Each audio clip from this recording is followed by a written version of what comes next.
बिजली आई, बिजली मिली, बिजली, and they are saying, Lalu Yadav है ये planted ये fruit tree.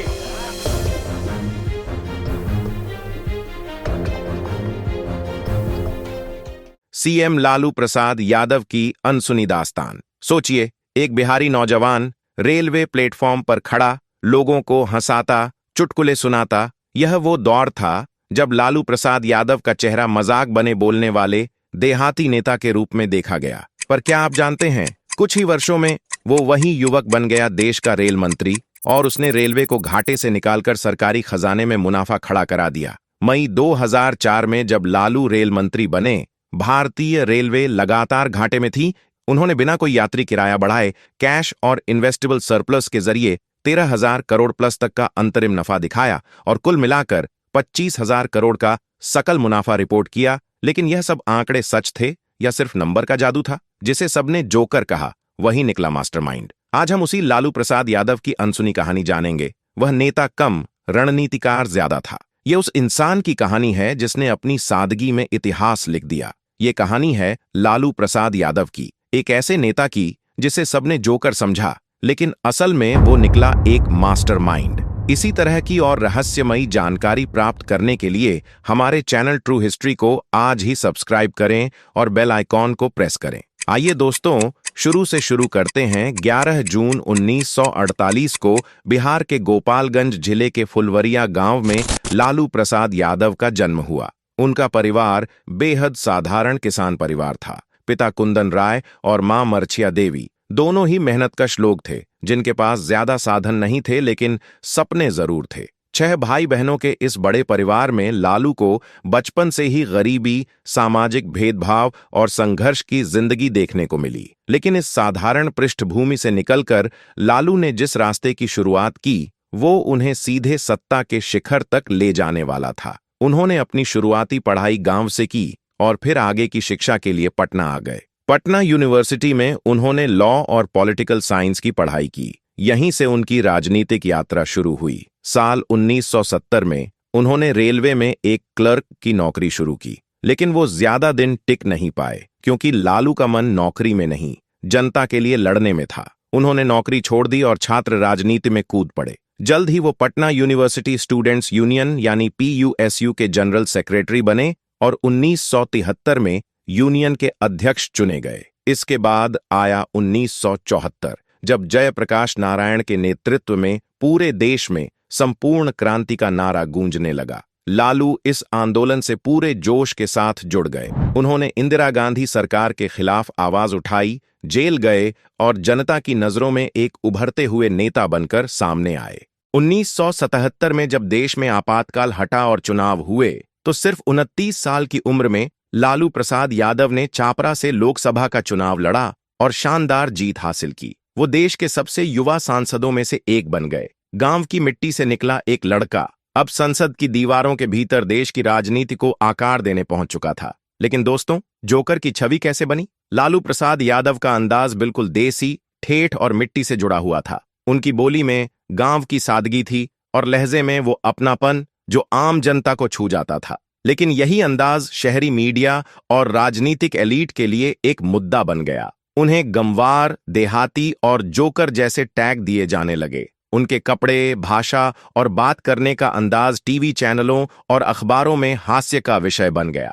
लालू अक्सर मंचों से मजेदार टिप्पणियां करते थे, जिनमें व्यंग्य भी होता था और सीधा कटाक्ष भी। जैसे जब वे कहते, भैया हम ठहरे गांव वाले, सच्ची बात कह देते हैं, आप मानो तो ठीक, नहीं तो भी ठीक। ऐसे बयानों पर शहरी दर्शक हंसते थे, लेकिन गांव की जनता उसमें सच्चाई ढूंढती थी। यही विरोधाभास था। मीडिया ने जब उन्हें मजाकिया नेता के तौर पर पेश किया, तो उन्होंने उसी छवि को ढाल बना लिया। लालू जानते थे कि अगर जनता को हंसी में बात समझ आ जाए तो असर ज्यादा होता है, और यही हुआ भी। जबकि शहरी वर्ग उन्हें हल्के में लेता रहा, लालू गांव गांव जाकर अपने सामाजिक गठजोड़ को मजबूत करते रहे। शायद यही वजह है कि जो नेता टीवी पर मजाक बनता था, वो जमीन पर राजनीति का मास्टरमाइंड साबित हुआ। सीएम बनने का मास्टर स्ट्रोक 1990 आते आते बिहार सामाजिक उथल पुथल की आग में जल रहा था। जातिगत असंतोष, पिछड़ी जातियों की नाराजगी और सांप्रदायिक तनाव आम बात थी। इसी माहौल में लालू प्रसाद यादव ने मंडल कमीशन को हथियार की तरह उपयोग किया। 27% आरक्षित कोटा लागू होने पर उन्होंने यादवों, मुस्लिमों और अन्य पिछड़ी जातियों का एक पॉलिटिकल गठजोड़ तैयार किया। खबर मिली है कि तत्कालीन चुनावों में जनता दल ने 324 में से 122 सीटें जीती और लगभग 25.6% वोट शेयर हासिल किया, जो कांग्रेस को पीछे छोड़ देने के लिए पर्याप्त था। यादव मुस्लिम गठबंधन, जिसे बाद में MY फॉर्मूला कहा गया, भी उनकी #संकरण रणनीति में शामिल था, जिससे मुसलमानों का भरोसा भी उन्होंने जीता। और फिर आया निर्णायक पल, सत्ता के सिंहासन पर उनका जलवा। 1990 में युवा नेता लालू को मुख्यमंत्री चुनकर यह संदेश दे दिया गया कि ये सिर्फ सत्ता नहीं, सामाजिक क्रांति थी। प्रशासन में उन्होंने पिछड़ी जातियों की अगुवाई सुनिश्चित की। 12 में से 13 विभागीय आयुक्तों को गठबंधन के अनुरूप बदला गया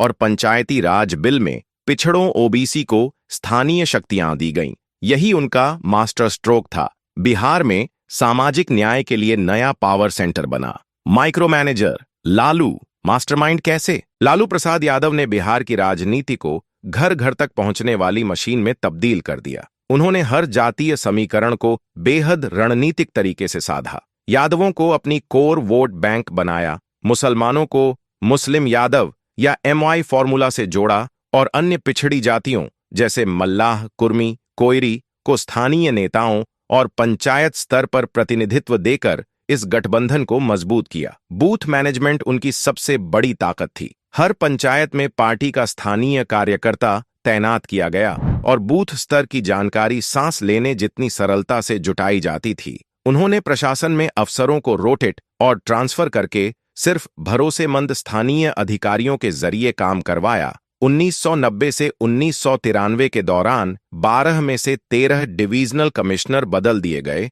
और राज्य सेवाओं में पिछड़ी जातियों को प्राथमिकता दी गई। चुनावों में लालू खुद गांव-गांव, बूथ-बूथ जाकर फील्ड पर उतरने की रणनीति अपनाते। इस माइक्रो मैनेजमेंट ने उन्हें सिर्फ जीत नहीं दिलाई, बल्कि एक ऐसी राजनीतिक मशीन तैयार की जिसकी जड़ें गांवों तक फैली हुई थीं। बहुत बड़ी मशीन और बिल्कुल उनके नियंत्रण में। रेलवे की कहानी, जोकर नहीं, जीनियस। 2004 से 2009 तक जब लालू प्रसाद यादव भारत के रेल मंत्री थे, तब तक रेलवे लगातार घाटे में चल रही थी। फिर उन्होंने ये स्थिति पलट दी। उन्होंने यात्री किराए नहीं बढ़ाए, लेकिन साथ ही कैश सरप्लस और इन्वेस्टेबल फंड्स बढ़ाकर 2007 से 2008 में 20,338 करोड़ रुपए से बढ़कर 25,006 करोड़ तक पहुंचा दिया। इसके पीछे मुख्य था 9% की तरह बड़ा फ्रेट लोडिंग और 15% की बढ़ोतरी यात्री तथा माल कमाई में, जिससे सालाना लगभग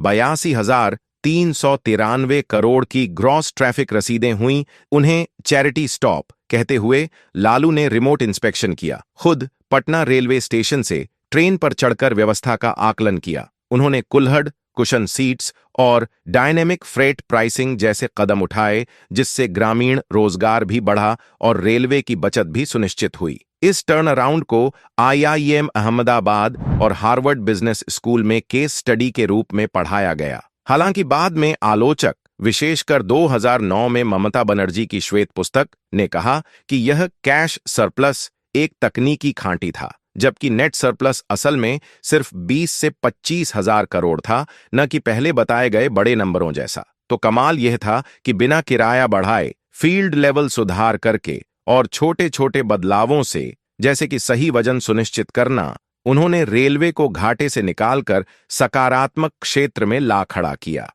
यही वह समय था जब जोकर नहीं बल्कि एक जीनियस मैनेजर की कहानी लिखी गई। अब बात करें घोटाले और पतन। चारा घोटाला भारत की राजनीति में एक ऐतिहासिक काला अध्याय था, जिसने 1990 के दशक के मध्य में लालू प्रसाद यादव की राजनीतिक ऊंचाई को झकझोर दिया। जनवरी 1996 में झारखंड के चाईबासा ट्रेजरी में एनिमल हर्बरी विभाग की जांच के दौरान यह घोटाला सामने आया, जिसमें लगभग 950 करोड़ अभीष्ट रूप से पशु चारे के नाम पर सरकारी कोष से निकाला गया था। ये हेराफेरी 1992 से 1995 के दौरान की गई थी। CBI ने मार्च 1996 में जांच शुरू की और जून 1997 में लालू को आरोप पत्र में शामिल किया गया। इसके बाद लालू ने मुख्यमंत्री पद से इस्तीफा देकर सत्ता अपने परिवार को सौंप दी। लेकिन इसी के साथ एक लंबा न्यायिक चक्र भी शुरू हुआ।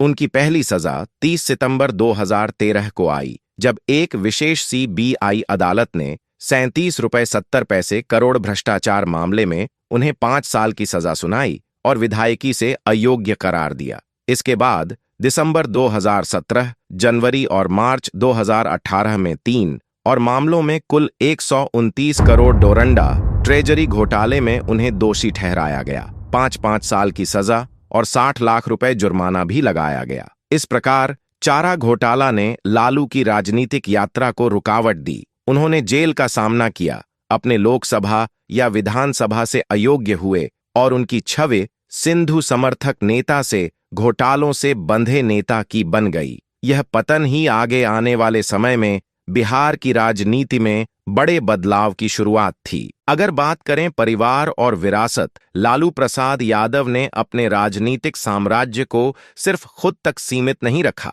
बल्कि अपने परिवार के माध्यम से इसे भी विस्तार दिया। 25 जुलाई 1997 को जब उन्हें चारा घोटाले की जांच के दौरान इस्तीफा देना पड़ा, तब उन्होंने अपनी पत्नी राबड़ी देवी को मुख्यमंत्री बनाया। वो बनी बिहार की पहली महिला सीएम। इसके बाद राबड़ी 3 बार इस पद पर रहीं और खुद भी प्रशासनिक निर्णय लेने लगीं, जैसे नौकरशाही का पुनर्गठन और पिछड़ी जातियों के लिए योजनाएं। उनके सबसे छोटे बेटे तेजस्वी यादव ने 2015 में राजनीति में कदम रखा। पहले विधायक बने, फिर 2015 में उप मुख्यमंत्री के रूप में शपथ ली। तो दोस्तों, ये थी उस लालू यादव की कहानी जिसे कुछ लोगों ने सिर्फ हंसी का पात्र समझा, लेकिन जिसने सत्ता की बिसात पर ऐसा खेल रचा कि इतिहास बदल गया। उसने जो कहा वो सीधे दिल में उतरता था। उसने जो किया वो राजनीतिक किताबों में दर्ज हो गया। कभी जो रेल की पटरियों के बीच गरीबी से लड़ रहा था, वो एक दिन उस रेलवे को घाटे से मुनाफे में ले आया।